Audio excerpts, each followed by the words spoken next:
Bienvenue dans Autoculture Express pour tout savoir sur une voiture en moins de 3 minutes. N'oubliez pas de vous abonner pour ne pas louper nos vidéos long format tous les mardis. Aujourd'hui, vidéo particulière car nous allons parler non pas d'une, mais de 3 voitures, ou plutôt 3 dérivés de la mythique 205. Et commençons par cette rare 205 GTI Griff. Difficile de trouver des infos précises sur elle tant elle est rare.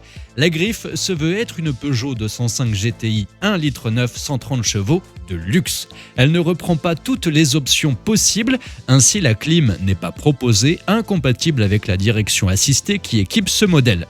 Elle était proposée au prix de 112 000 francs contre 101 000 francs pour une GTI 1,9 litre de base.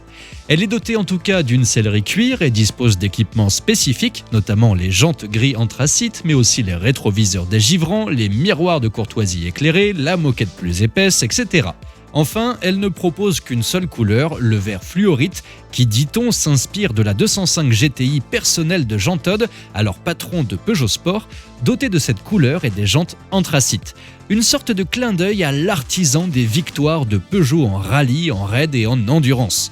Difficile aujourd'hui de dénicher un modèle impeccable, car bien souvent cette 205 GTI Griff servit de base aux fans de tuning.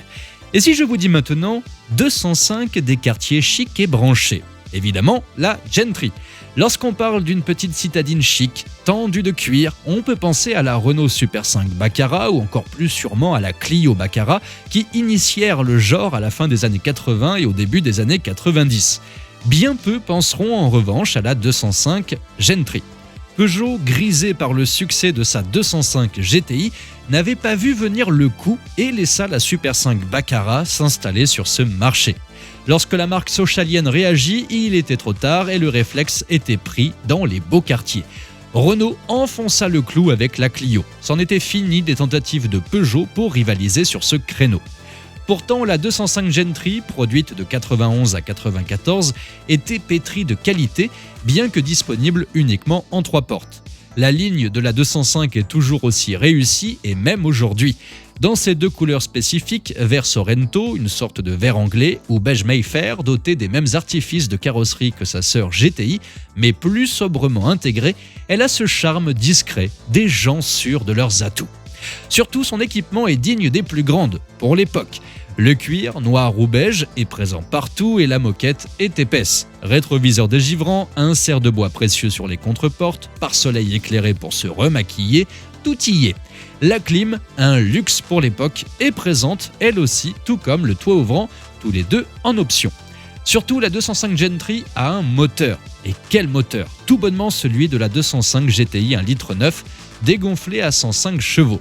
Elle n'a pas vocation à être une sportive comme sa sœur, mais elle en a sous le capot. D'ailleurs, elle fut souvent vendue en boîte automatique, disponible elle aussi en option. La 205 Gentry est si luxueuse qu'elle peut vous faire croire que Georges va vous ramener à la maison.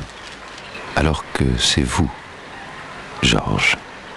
Parlons maintenant de l'une des plus sauvages et des plus exclusives des 205. Mais avant ça, parlons un peu de Kurt Gutmann, qui a commencé à s'intéresser à Peugeot avec la 205 GTI après avoir préparé des Talbot.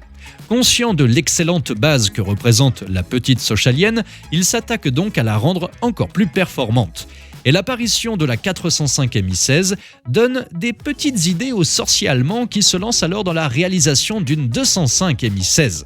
Pour cette voiture, Gutmann greffe donc le moteur de la 405 sous le capot de la 205. Le moteur de la Mi16 est revu pour proposer 10 chevaux de plus, 170 au total, permettant à la 205 i16V d'atteindre les 220 km/h et de peser seulement 900 kg.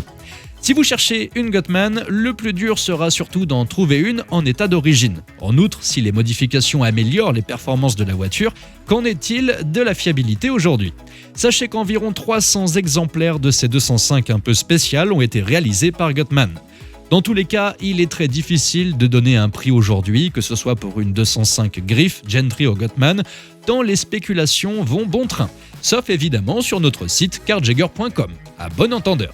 Et pour tous les fans de 205, n'hésitez pas à visiter le site vintage-drivers.fr. Vous y trouverez des t-shirts de grande qualité à l'effigie de cette mythique 205 et encore plein d'autres choses.